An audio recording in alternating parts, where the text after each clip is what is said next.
OK. Bon. Bon, merci beaucoup.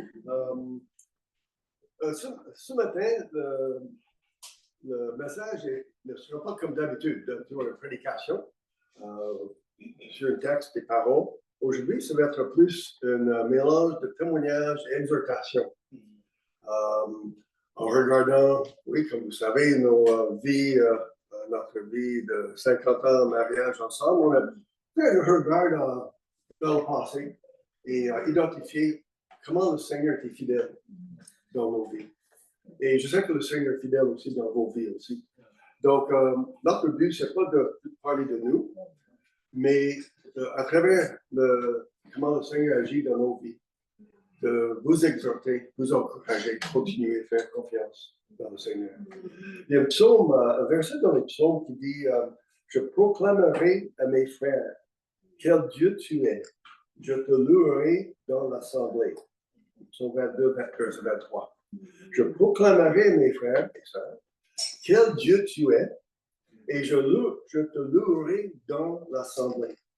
Donc, c'est partager avec nos frères et sœurs la fidélité, comment Dieu est fidèle dans nos vies, de faire partie de nos expériences, nos rencontres, soit individuelles, maison et l'église, parce que Dieu est fidèle. Et on peut s'encourager. Et on peut s'encourager soi-même en partageant ces choses-là. Donc, c'est un peu dans ce but-là. C'est la première fois, Jules et moi, on travaille ensemble pour préparer comme ça. Ça va être bon. Amen. D'habitude, je suis fraîche à la maison. Et pas trop chicane pour préparer ça. Mais là, on a travaillé ensemble pour cela et j'ai beaucoup aimé ça. Juste pour vous dire que dans les cours de théologie, cours bibliques que nous avons pris individuellement dans les endroits différents, le cours homilétique, c'est un cours pour comment préparer une prédication. Judith a eu les meilleures notes que moi. Okay? Et elle ne prêche pas. Nous allons parler, vous allez entendre, que nous allons partager certains défis que nous avons vécus et comment le Seigneur a répondu. Pas toujours à notre manière, mais il était fidèle à travers tout ça. Mais à travers tout cela, on a parlé de cela encore ce matin, combien nous sommes bénis. La vie que le Seigneur nous a permis d'avoir avec nos 3 enfants, les enfants différents, 10 enfants. Alors, en général, nous sommes vraiment bénis et on veut donner gloire à Dieu pour ça. Alors, d'abord, il y a certaines choses que vous connaissez, peut-être non, mais comme vous savez, moi, je viens de Colombie-Britannique et près de Vancouver, dans ce coin de l'Ouest. Et vers là, moi, j'avais toujours, depuis jeune enfant, mes souvenirs les plus vieilles, là, si vous voulez, je voulais être membre du GRC. C'était ça mon rêve. Je m'inscris à l'université pour cela. Mon père m'a amené au poste local du GRC pour parler avec les policiers, pour savoir quoi faire. Et c'était ça jusqu'au jour que le Seigneur a viré les attentes dans ma vie. Et je sentais vraiment, j'utilise le mot appel, mais j'hésite. C'est vraiment parce que des fois, on appelle, c'est fort, oui, mais pour moi, c'était appel, c'était une confirmation, c'était une direction que le Seigneur voulait que j'aille plutôt dans le ministère, mais un ministère non anglophone. Je ne sais pas pourquoi, c'était clair dans mon esprit. Et donc, pour un gars de l'Ouest canadien, si c'est non anglophone, c'est Outre-mer. Le Québec n'existe pas beaucoup. Sauf pour les problèmes politiques. Et le Beijing, c'est tout temps-là. Donc, je suis allé aux études bibliques à Saskatchewan et voilà, je laisse maintenant la parole pour les Judith. OK. OK, moi, je viens de Winnipeg. J'ai grandi dans une famille avec plusieurs générations en arrière des gens qui aimaient le Seigneur. J'étais vraiment entourée. Mon père était l'aîné d'une famille de 10 enfants. Tout le monde suivait le Seigneur. Pas juste en nom, mais dans leur vie. Pas parfaitement, c'est sûr. Mais j'ai été élevée comme ça. Mais j'ai réalisé aussi que c'était une décision que je devais prendre moi-même. Donc, j'ai grandi à Winnipeg. Et dans l'église et tout ça, là. Ma soeur dit que j'étais le mouton blanc, elle était gris et mon frère noir.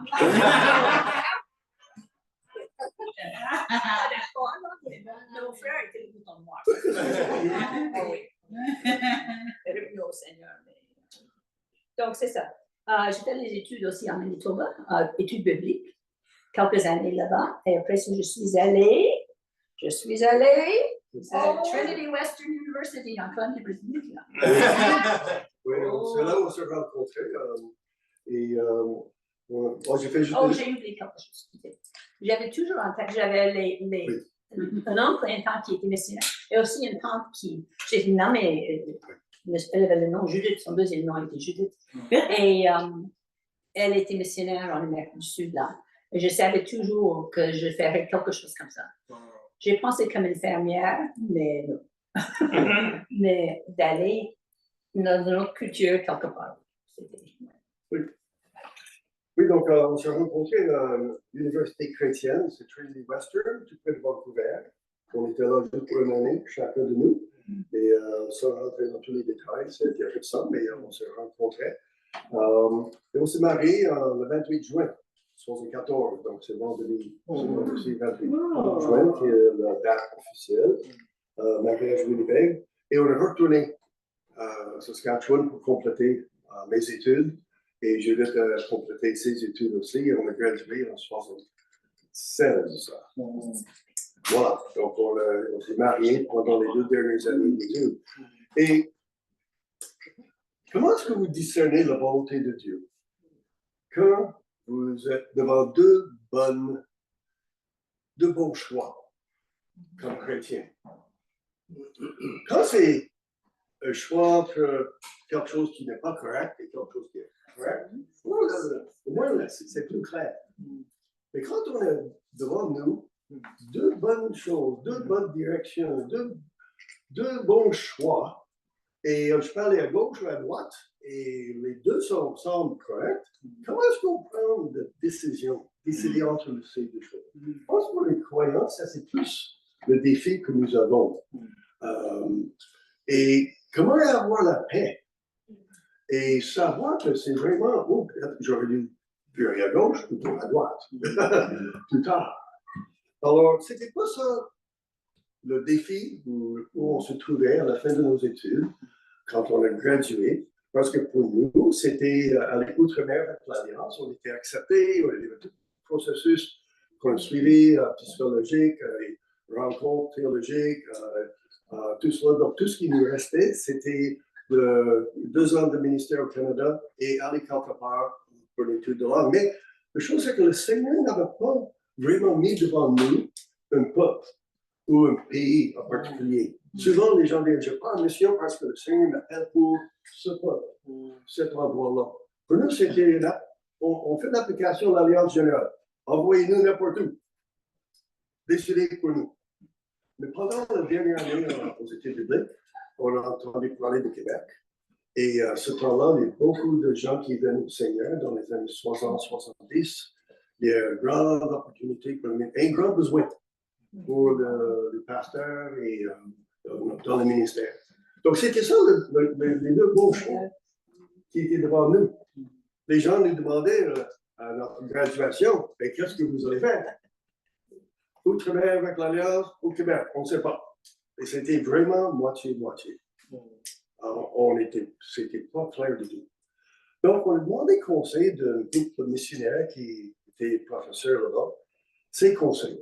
Qu'est-ce qu'on décide? Alors, il dit, des fois, on regarde les deux options et on prend une décision basée sur ce qu'on voit, le sentiment, tout ça, et on va dans une certaine direction. Il dit, c'est comme pédaler une bicyclette. Si je reste à côté du vélo, je vais rester là. Des fois, il faut embarquer sur la bicyclette et commencer à pédaler. Et après, quand je pédale, je peux virer à gauche, à droite, je peux même retourner sur mes traces. Alors, des fois, c'est comme ça pour le Seigneur. On dit, Seigneur, deux bonnes choses. Je vais commencer ici. Et si c'est pas correct, je fais confiance, tu vas diriger. Et donc, moi, je dis pas faire, nous sommes toujours en train de pédaler. Voilà. Et donc, c'est ça. Jésus a dit, vous connaissez bien le verset Matthieu chapitre 28, allez, partout dans le monde, n'est-ce pas? Prêchez la bonne nouvelle, venez ici.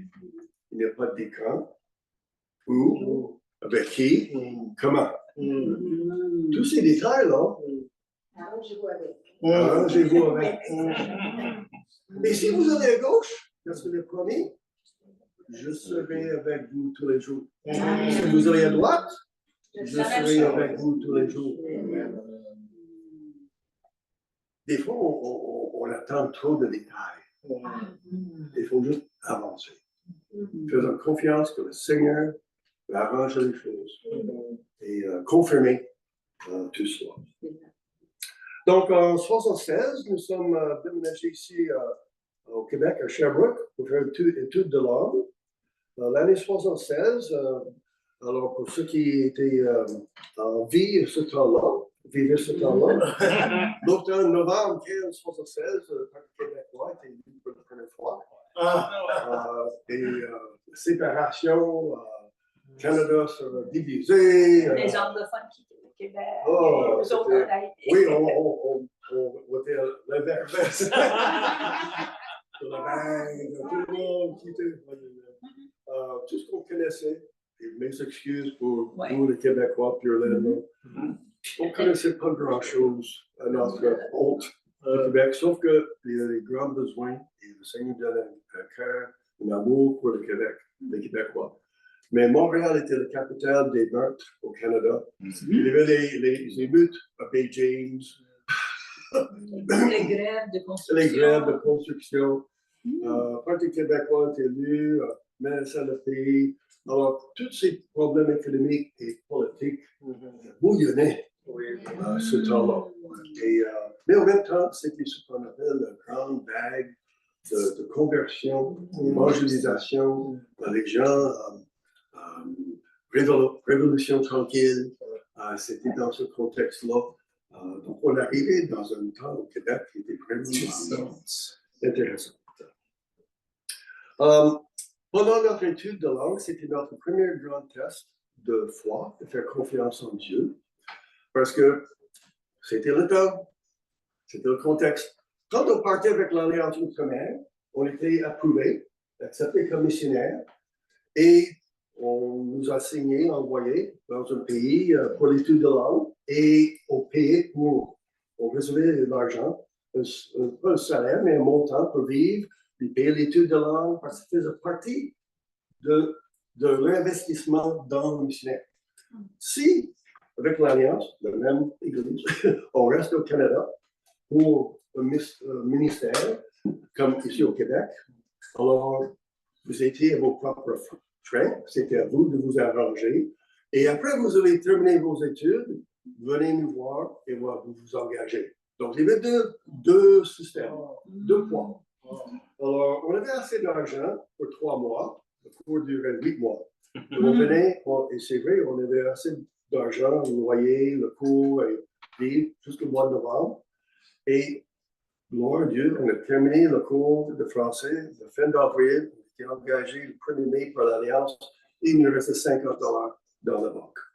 Alors, le Seigneur a pourvu, a répondu, mais c'était un temps pour nous de faire confiance.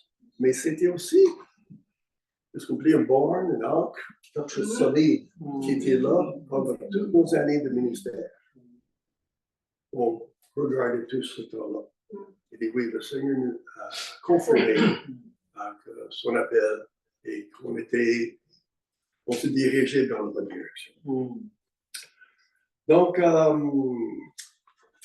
après ça, on a fait ça maintenant, 2 ans de stage. Quelques mois à Rimouski et aussi à Lévis. Donc, Rimouski. À Rimouski, on est arrivé dans le mois de mai pour un stage. Et notre premier enfant est né le 6 juillet. Le médecin parlait un peu d'anglais. Moi, je parlais un peu de français parce qu'après un cours comme ça, j'avais jamais appris le français avant, jamais. Et mes infirmières ne parlaient pas d'anglais du tout. Donc, Mathieu est né là. Et on a passé à travers là. Mais il est né, oui, c'est ça. Mais c'était, imagine, juste brièvement, imagine nos parents qui demeurent en Colombie-Britannique et en Manitoba. Première chose, on décide d'aller à Québec. Pour eux, c'était une grande question. Pour mon père, c'était. Pour ton père, en fait. Il avait la misère avec ça. Il était croyant, mais il avait la misère. Et après ça, on est là, loin de tout le monde. Et maintenant, elle est enceinte. Ma mère est venue nous aider, c'est sûr. Mais c'est ça, c'était un temps intéressant. Personne ne te comprend. J'avais la misère à parler. J'ai essayé là, mais c'était difficile. Elle avait plus de français que moi. Mais oui, c'est ça. Donc. On a fait un temps d'apprentissage de langue, apprentissage du ministère, apprentissage de culture.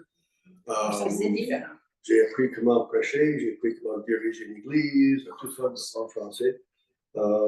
Lévis, on nous a demandé d'aller à Lévis. Je ne rentre pas dans tous les détails. On était naïfs. On était vraiment naïfs.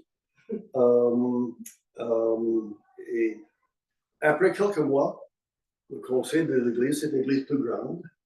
Il y avait un conseil d'anciens, cherchait un pasteur.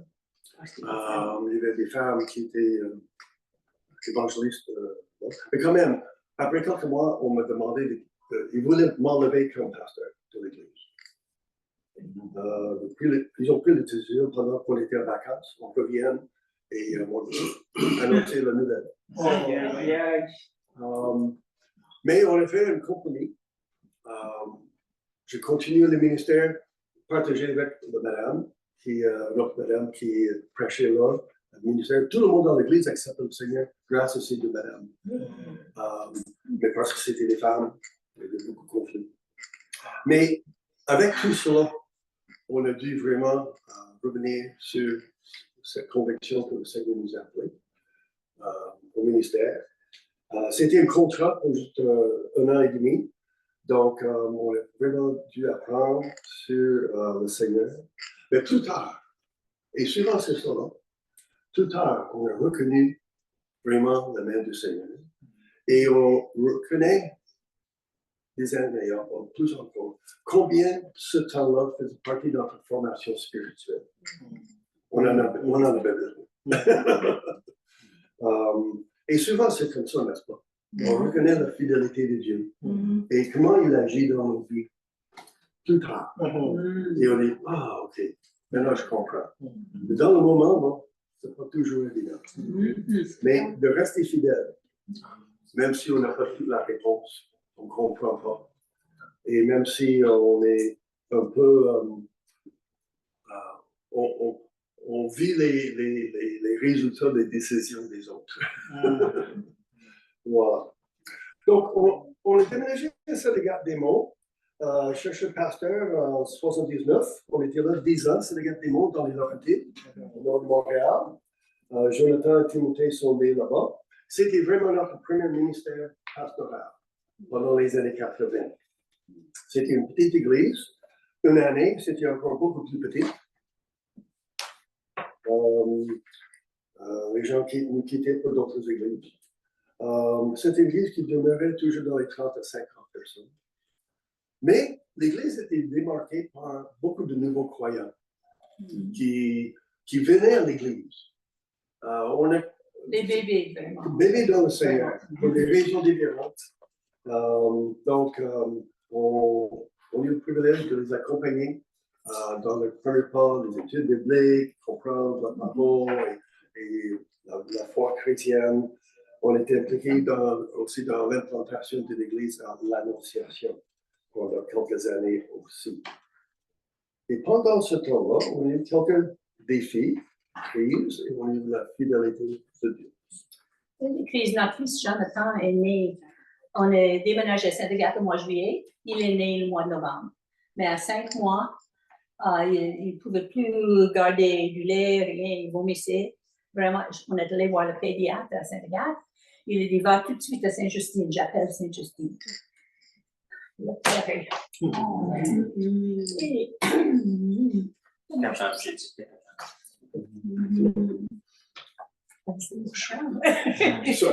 Sa peau était blanche comme ça. oui. Ah oui. Il perdait du sang quelquefois, il passait du leucémie. Donc, il s'est dit, va tout de suite à Saint-Justine. On les appelait dans la télé. Et il a passé 13 jours là-bas. Les médecins venaient, les étudiants venaient voir ce qui se passe avec cette. Parce qu'il était content, il était dans son lit, blanc comme le drap. Mais il était comme en bonne humeur. Ça, c'est charmant aussi. Là. Les gens venaient voir l'enfant heureux qui est en train de mourir. Oui. C'est comme tel Donc, qu'il et était. ils ont fait toutes sortes de tests, ils ne trouvaient pas. Mais je me rappelle, on avait une paix dans tout ça. Ça vient du Seigneur, c'est sûr. Mais finalement, ils ont fait les tests pour le lait, la lactose, toutes ces choses-là. Finalement, ils ont découvert que c'était le protéine dans le bœuf. Donc, ils prenaient le lait de vache à 5 mois. Et c'était le protéine. Donc, ils ont recommandé une chose chimique qui coûtait une fortune. Mais on a commencé à lui donner le lait du chèvre. On a parlé avec le médecin et ça a bien été. Mais il était mourant. Il perdait, son hémoglobine était comme 5 ou 6. Quelque chose comme ça. Oui. Oui, très bon. Et donc, quand on a commencé à faire ça, il s'est rétabli. 2 années plus tard, on a refait les tests pour lui, on l'a amené à l'hôpital. Et il avait resté là 24 heures, ils ont regardé et il était bien. Mais c'était. Ouais. Et nos parents encore étaient demeurés loin, la famille était loin. Donc, c'est ça. Oui, amen. On a eu des filles, pour la fidélité de Dieu, vous allez voir que ça revient souvent. Finances. L'église était petite, le salaire était très bas. Donc, un défi dans le domaine des finances personnelles et pour l'église. Quelques-uns ont déjà entendu notre histoire de tondeuse du ciel. Il y avait toute l'asphalte autour du bâtiment, on a enlevé tout cela, on a mis la tour juste sur le gravier. Et quand on a fait un tour de ça, mais c'était en automne, mais l'église n'a pas d'argent pour une tondeuse, nous non plus. Mais on a mis la pelouse quand même. Et donc, mois de mars, on était au nord de Sénégal avec l'église pour Cabane à Sud. Et le soir, en revenant, le 15, c'est 4 voies. On sort du petit chemin pour reprendre la route vers Sénégal. Et directement dans la voie rapide de l'autoroute, il y a une tondeuse électrique. La neige haut comme ça sur les côtés. Et j'ai failli rentrer là-dedans. J'ai dû freiner, virer vite pour l'éviter. Et je dis, c'est quoi? Qu'est-ce qui se passe? Il y a une tondeuse. Donc, juste tondeuse, on attend sur le côté du chemin pour quelques minutes. On ne savait pas quoi faire. Donc, c'était noir, pas d'autre bateau. On a parlé avec une famille qui quittait le cabane sud juste 4 minutes devant nous. Ils n'ont rien vu. Donc, entre eux et nous, la tondeuse est tombée. C'est déplacé comme si quelqu'un l'avait placé. Debout, usagé, mais debout. Donc, je l'ai mis dans la valise, je le ramène à la maison. Au printemps, on l'a démarré et ça a marché pendant 10 ans. Bon, c'est le Donc, on dit que le Seigneur pourvoit, mais des fois, c'est une tondeuse du ciel. Des fois, c'est d'autres moyens. Mais on n'a jamais gagné la loterie parce qu'on n'achète pas. Personnellement, on ne croit pas à ça. Mais Dieu pourvoit. Des fois, on a dû faire des efforts, on a dû couper ici, être sage. Des fois, on a manqué notre coup. Mais en général, on voit comment Dieu pourvoit. Un autre défi pour nous, je vais faire référence à ça plusieurs fois, sentir seul dans le ministère. C'est pas comme aujourd'hui avec l'Alliance et d'autres églises, ils sont beaucoup plus intentionnels avec les nouveaux ouvriers pour le mentorat, le coaching, l'accompagnement. Ils mettent en place des personnes ou des programmes pour encourager des pasteurs. Dans notre temps, c'était voici l'Église, que le Seigneur vous bénisse.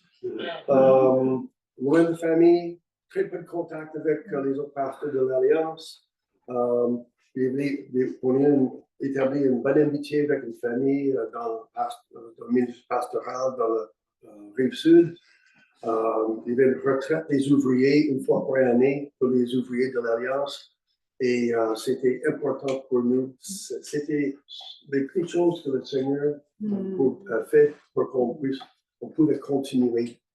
Malgré, c'est même aujourd'hui, vous connaissez ça, aujourd'hui, médias sociaux, téléphone, cellulaire, on peut appeler, même notre fils en Allemagne, on parle avec lui par vidéo, on voit les petits-enfants une fois par semaine au moins.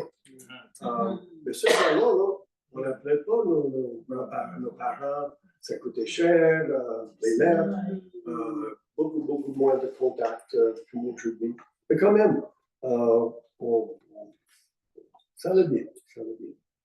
Après ça, on est allé, on sentait un appel à aller à Rimouski, retourner à Rimouski, là où on a fait un stage, dans les années 90, 89 à 2000, avec les 3 ados, ce temps-là. Et notre temps, Rimouski est vraiment un temps vraiment positif pour nous, malgré encore les défis. En famille, les 3 ados, pas toujours parfaits, mais vraiment bénis. Ils sont des hommes maintenant qui ne suivent pas tous le Seigneur, mais ils sont des hommes matures et font une belle vie. Une église d'une 50aine de personnes, mais ce qui caractérise l'église, c'est que souvent, quand les gens venaient, soit de notre église ou acceptent le Seigneur, ils partaient. On était comme une porte tournante de notre église. Et les gens venaient, commençaient à s'impliquer dans le ministère et déménageaient. Et continuer à s'impliquer dans une autre église, des fois dans la direction de l'Alliance, de nos églises. Et donc, on pouvait, on était fiers du fait que, hey, les gens le Seigneur se servait de nous pour faire partie de ce qu'il voulait faire dans la vie de ces gens-là. Et ils continuaient le ministère là-bas. Ça faisait la peine de les voir partir. Et on pouvait garder. On voulait garder ces gens, mais le plan de Dieu est beaucoup plus grand pour le monde. Et on est vraiment, là-bas, à Rimouski, on est impliqué dans une implantation d'une nouvelle église à Amqui pendant quelques années. Aussi, il faut ajouter à ça, quand on sentait vraiment que le Seigneur nous appelait à Rimouski, on avait les 3 enfants, Mathieu l'aîné des 3, commence le secondaire. Et je me rappelle à Sainte-Agathe, un après-midi, il faisait beau dehors, j'étais en train de faire quelque chose, mais je m'inquiétais beaucoup pour les enfants. Si on déménage encore à Cascade. Et c'est comme une voix audible qui dit, Judith, je les aime plus que tu les aimes. Et je n'ai jamais oublié ça. Je les aime plus que tu les aimes. Donc, tu peux aller en paix. En parlant de bénédiction, on était vraiment bénis quand on était à Rimouski. On était choisis par une organisation à Toronto, une organisation chrétienne, fait partie d'un groupe d'une vingtaine de pasteurs couples pour faire un voyage en Israël, tout payé pendant 12 jours. Et honnêtement, quand on a reçu l'invitation, moi, pour le COVID, on a failli le jeter aux poubelles parce qu'on pensait que c'était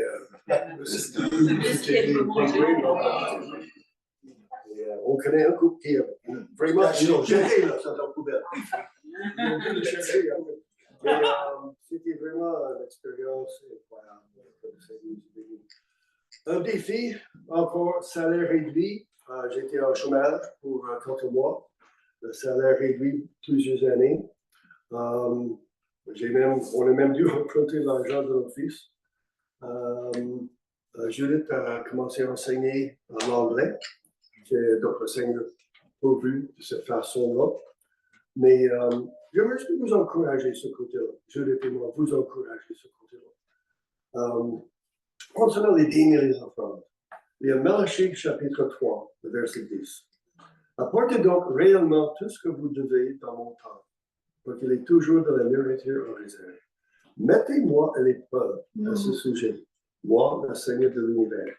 Vous verrez bien que j'ouvrirai pour vous les valves des cieux et que je vous comblerai de bienfaits. C'est pas pour se vanter, mais on est élevé, j'ai beaucoup, moi, en famille chrétienne, mon père qui s'appelle Seigneur plus tard, et on a adopté ou pris ce principe de mettre Dieu en premier, même dans nos finances. Et on peut dire, grâce à Dieu et à sa fidélité, qu'on a toujours respecté de contribuer financièrement à l'Église et à la mission, même quand nos salaires étaient réduits et coupés. Oui, on coupait, on donnait moins, mais on a toujours mis Dieu en premier. Et Malachie 3:10 est vrai. Dieu va répondre. C'était pas toujours facile. Il n'y a pas de gros loterie qui, l'argent qui rentrait dans la banque. On a dû vraiment faire des coupures ici et là, mais on met Dieu en premier. Et aujourd'hui, ça nous surprend. Alors, vous allez voir qu'encore, quelques années après, mon salaire a été coupé par 50%. Aujourd'hui, ça nous dépasse. Et ça dépasse nos 3 enfants. Nous avons les moyens pour payer les billets d'avion de nos enfants et petits-enfants pour aller en Allemagne Cet été, pour fêter. pour fêter notre 50e.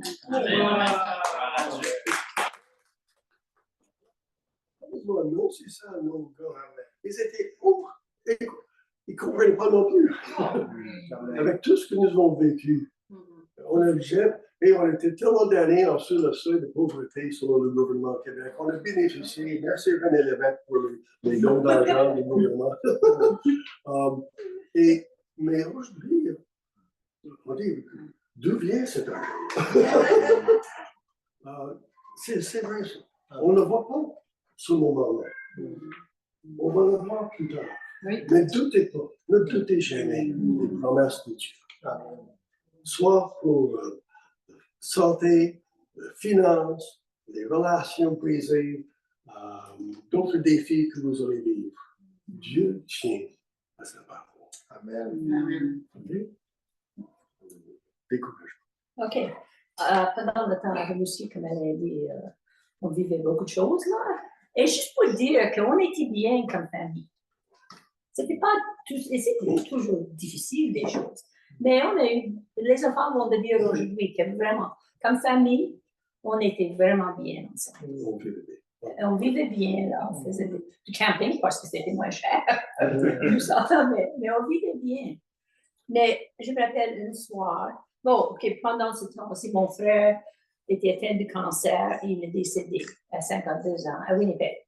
Donc, c'était question d'aller le voir quelquefois, tout ça là, il était pasteur des églises en Manitoba, vraiment comme j'ai dit. Donc, mais celui qui avait été dans les drogues là, le Seigneur l'a ramené à l'âge de 25 ans. Et est venu au Seigneur. Mais quand même. Mais on vivait le découragement. Un soir, c'était juste pas ce qui est arrivé, mais on était là dans notre chambre, on parlait, c'était tard le soir. Et moi, je pleurais, elle était vraiment découragée. On dit, est-ce qu'il y a quelqu'un qui sait qu'on est ici, à Rimouski? Est-ce que c'est comme ça? On se dit, tiens, sur nous-mêmes un peu là. On dit, mais vraiment, est-ce qu'ils réalisent qu'on est ici? Donc, on a prié ensemble, tout ça, et on a parlé de ça. Le lendemain, on reçoit une lettre de madame qui s'appelle Liona d'une place qui s'appelle Carrying Place en Ontario. Est-ce que quelqu'un connaît le coin? Essayez de chercher ça sur une carte. Mais ça existe. Mais c'est un petit village, probablement. Elle envoie une lettre et elle dit, les gens l'appellent, en français, comment c'est? Lake Liona, toujours en retard avec les choses. Et ça fait longtemps que je voulais vous envoyer ça. Et elle envoie une lettre. Et c'est comme si elle avait été dans notre chambre, elle avait entendu tout ce qu'on a discuté. Et adressé ça, comment le Seigneur a été fidèle. pour nous encourager. Elle a envoyé un certain montant d'argent, aussi c'était encourageant, mais vraiment c'était la lettre qui. Et donc je lui ai écrit, je lui ai dit, tu n'étais pas en retard, tu étais vraiment juste à l'heure. Vraiment juste à l'heure. Oui, c'était spécial. Oui. Hébreux chapitre 6, verset 10, nous dit, Dieu n'est pas injuste au point d'oublier l'activité que vous avez déployée par amour pour lui dans les services que vous avez rendus et que vous rendez encore à ceux qui font partie du peuple saint. Dieu n'est pas injuste. Oublier. C'est pas juste pour nous, c'est pour tous. Tout ce que nous faisons, tout ce que nous faites pour le Seigneur. Dieu n'est pas injuste d'oublier ça et négliger ça. Il est fidèle. Amen. J'ai ajouté quand on était. Mais chaque année, mes parents venaient de Winnipeg en auto pour nous voir, au moins une fois par année. Et je me rappelle une fois, mon père a dit, Judith, s'ils étaient prévoyants, il dit, Judith, Dieu est au courant, Dieu sait ce qui se passe. Même si personne d'autre est, un jour, il va régler tout ça. C'est lui qui est en contrôle. Je n'ai jamais oublié ça. C'est ce qu'il croyait, c'est ce qu'il vivait. Et c'est bon. On le dit bien, famille à l'église de Rimouski, et de manière inattendue, complètement inattendue, on nous a proposé de déménager à Québec pour prendre le ministère d'une église locale là-bas, plus grande, 90 personnes, multiculturelle, il y avait un bâtiment, ils voulaient vendre le bâtiment, acheter un terrain et construire un nouveau bâtiment. Donc, c'était un peu ça le parti de notre ministère. Et aujourd'hui, ça fait 20 ans. L'année, Magna et était avec nous. avec nous pour la conférence du district à Québec l'année passée, a lieu dans le nouveau bâtiment. Ils ont acheté un salon funéraire et presque donné. C'est incroyable comment le Seigneur les bénit, sont bien installés et de passer les 20 ans, on faisait partie, on était une petite partie de ce que le Seigneur voulait accomplir. Pendant qu'on était là, on était en location pendant plusieurs années, on avait un terrain, on n'avait pas d'argent pour construire. Et comment, Seigneur, est-ce que tu vas arranger pour que ça se complète, ce projet, tout ça? Et aujourd'hui, on peut dire oui, le Seigneur est fidèle. Et c'était vraiment encourageant pour nous de voir le plus long qu'on est là-dedans. Ici, j'aimerais dire quelque chose au sujet de Judith. Souvent, quand on parle de pasteur, ministère, on parle du pasteur, ce qu'il fait, les gars, assez bonne idée sur ce que le pasteur fait, les voyages, toutes ces choses-là. Mais j'aimerais que vous compreniez bien que Judith, pour nous, l'appel au ministère et le ministère pastoral étaient toujours une affaire de couple, toujours unis ensemble. Il y a aujourd'hui, et c'est leur choix, c'est leur décision avec le Seigneur. La femme a une carrière, elle se sent moins appelée au ministère que le monsieur, et ils s'arrangent, c'est leur choix. Mais pour nous, c'était toujours ensemble. Et des fois, on dit entre d'autres personnes qui partagent cette même philosophie du ministère, on dit un peu en farce, quand on engage le pasteur, on a réellement deux pasteurs pour le prix d'un. Elle était impliquée avec les femmes dans l'église, les femmes dans le district, président des femmes du district, les camps des dimanches, enseigner, former, organiser les camps des dimanches, les visites pastorales, la relation d'aide, les études bibliques, jouer la musique, organiser des événements dans l'église, être un hôte chez nous pour beaucoup de gens, enseigner les cours d'anglais. Donc, il y a eu beaucoup de wow.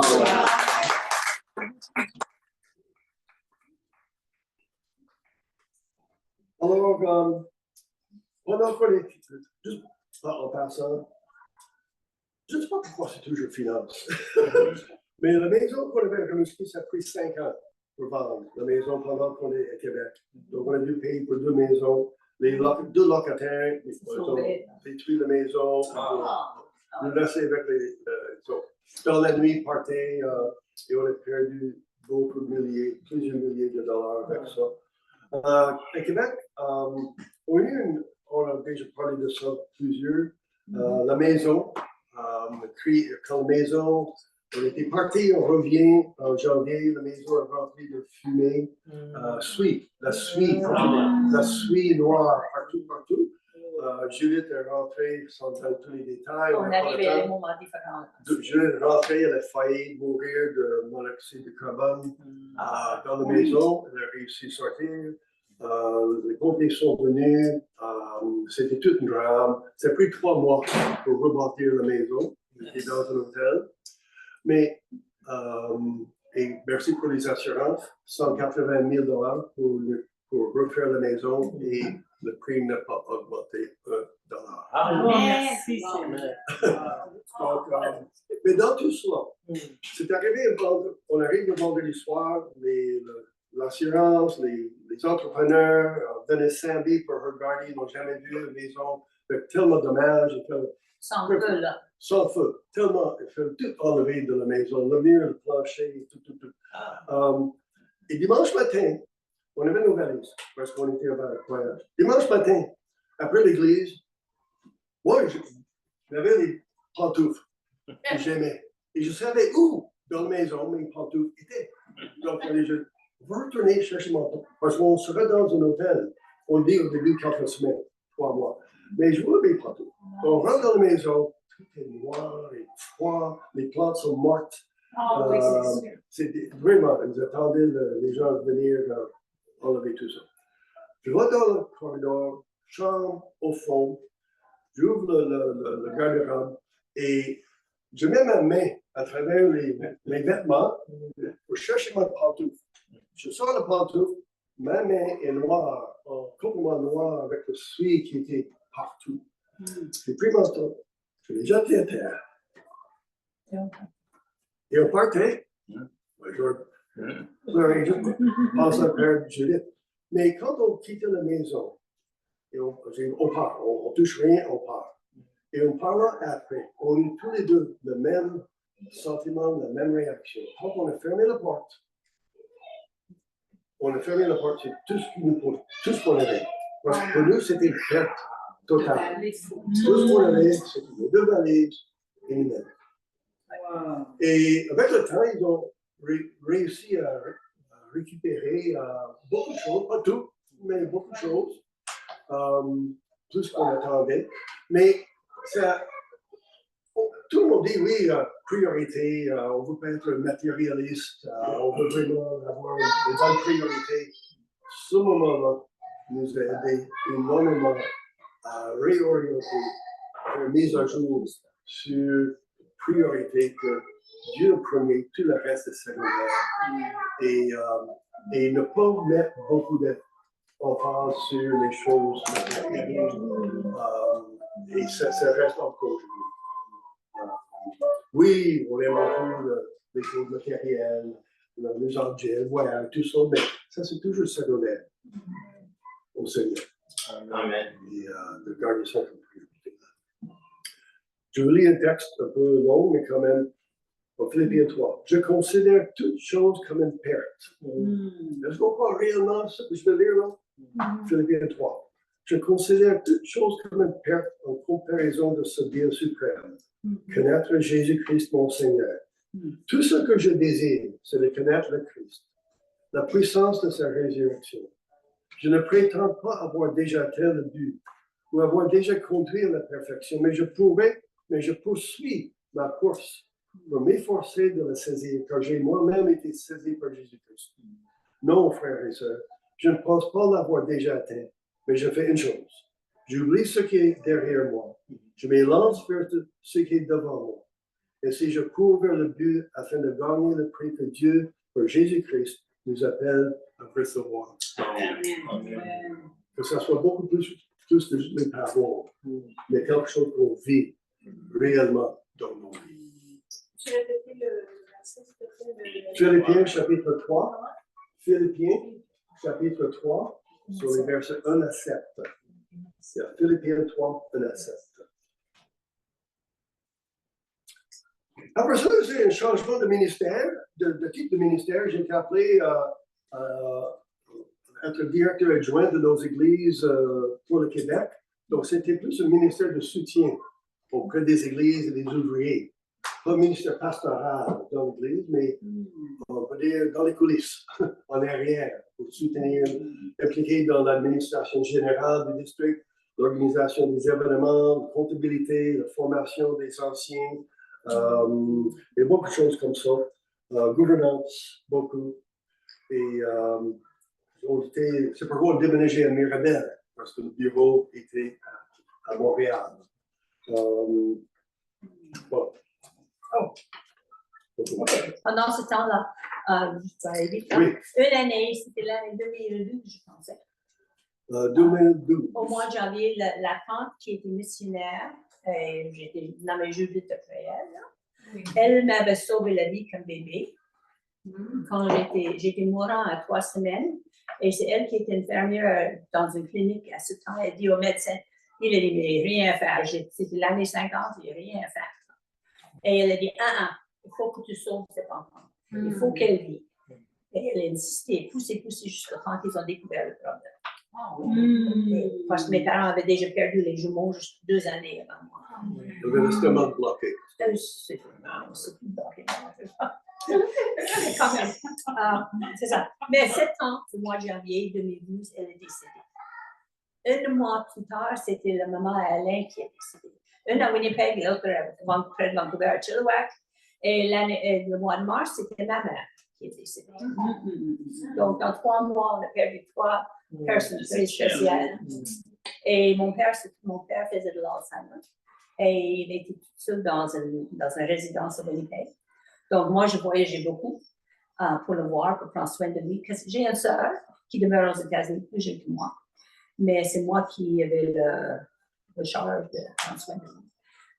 Finalement, on a décidé de l'amener chez nous. On a parlé avec le médecin. Est-ce qu'on peut l'amener chez nous à Québec, à Mirabel?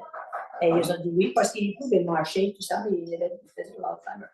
Donc, il est demeuré avec nous pendant 1 an, jusqu'au temps qu'il était plus capable de marcher pour un peu de temps. Et finalement, il était placé dans un centre très bien. Les gens étaient excellents. Mais c'était ça. Donc, pendant ce temps à Mirabel, moi, je prenais soin de mon père beaucoup. Et C'est ça. c'est pas les choses qu'on vit. Tout le monde vit ces choses. Oui. Mais ça prenait beaucoup son temps, presque temps plein avec ça. Quelques défis. On va terminer bientôt avec ça. Après 2 ans, déménager 2 ans comme directeur adjoint, mon salaire était coupé à moitié, 50%. Et il dit, pourquoi Seigneur des finances? Well, je pensais d'avoir bien compris la leçon avec Sherlock. Encore les finances.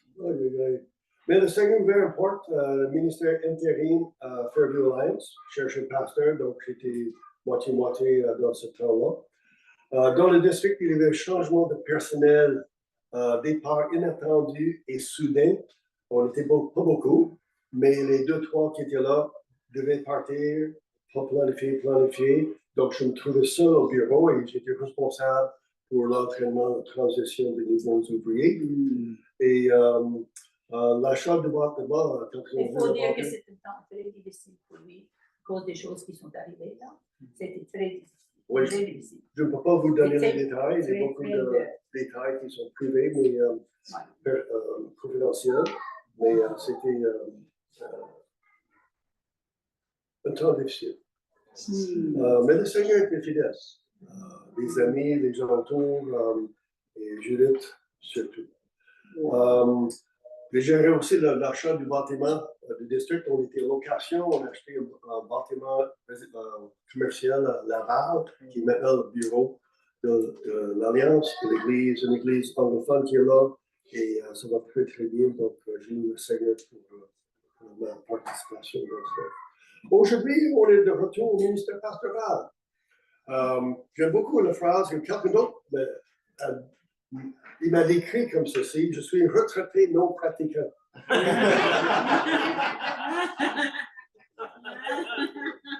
Ça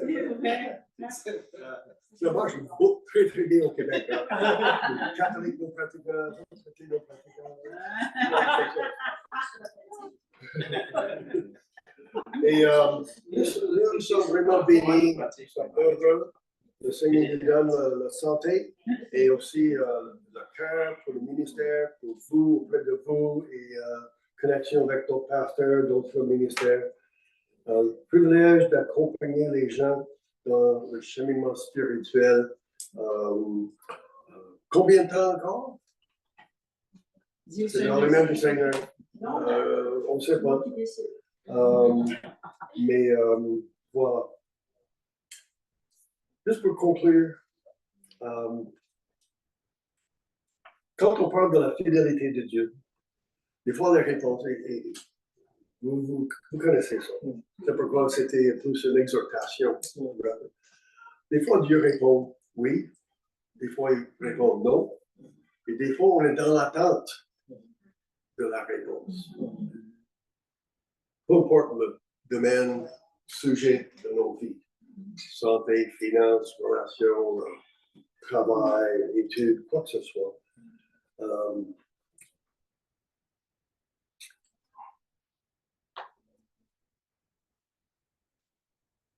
Mais de maintenir la foi, garder la foi. C'est quoi la foi? Comment maintenir sa foi en Dieu à travers ces réalités de la vie? Alors moi, en pensant à 50 ans de mariage, je vois quelque chose très similaire entre la foi et l'engagement de mariage. Je m'explique. La foi veut dire tout simplement prendre la décision de faire confiance, de croire, malgré tout. J'ai la foi en Dieu, malgré problème, malgré ceci. Je crois en Dieu, je vais continuer à croire. Donc, c'est un engagement, une décision de croire. Dans le mariage, il y a un engagement. En anglais, on dit commitment, engagement, jusqu'à la mort. Peu importe la santé de l'homme, jusqu'à la mort. Donc, une décision, les deux, de rester ensemble, peu importe ce qui arrive. Et quand les deux, dans un mariage, maintiennent et respectent cette décision qui promesse au début, ils vont aller jusqu'au bout. Les hauts, les bas, ça ne sera pas toujours facile, les bons temps, mauvais temps, tout ça, mais ils vont aller jusqu'au bout. Pourquoi? Parce qu'ils maintiennent cette décision de rester ensemble. Si un des deux refuse, ne veut pas, alors ça ne va pas continuer. Malheureusement, l'autre va payer un certain prix de ça, mais quand même, ça prend les deux pour la réussite. La foi en Dieu est semblable, mais avec une grande différence. L'engagement, Dieu, le croyant, la différence, Dieu ne change pas. Amen. Dieu garde toujours sa promesse. Amen. La foi pour nous, c'est de garder notre engagement envers lui. Amen. Et si on garde notre engagement envers lui, ça va continuer. Amen. Oui, il y a des défis, des bons temps, des bénédictions inattendues, des défis inattendus. Mais on va continuer jusqu'au bout. Quand le peuple d'Israël s'installait dans le pays promis, Josué, Moïse n'a pas pu rentrer dans le pays, Josué a pris la direction, le peuple commence à prendre possession du pays. À la fin de sa vie, vers la fin de sa vie, Josué a appelé les dirigeants, le peuple ensemble. Il restait encore beaucoup de pays à prendre, à conquérir. Et Josué a pris du temps pour les rappeler de la fidélité de Dieu. L'Égypte, dans le désert, Jéricho, traverser le Jourdain, rentrer dans le pays promis, la fidélité de Dieu. Il a dit, voici comment Dieu est fidèle dans vos vies. Maintenant, vous avez un choix. Choix à faire. Il leur a lancé le défi de toujours croire, c'est-à-dire décider de croire. Il dit, vous pouvez croire en Dieu, vous pouvez croire aux faux dieux qui sont encore là. C'est à vous. Mais il dit ceci. Josué 24, 15. Moi, ma maison, nous servirons l'Éternel. Que ce soit aussi C'est notre le verset clé pour notre mariage. que le Seigneur nous bénisse. Amen. Amen.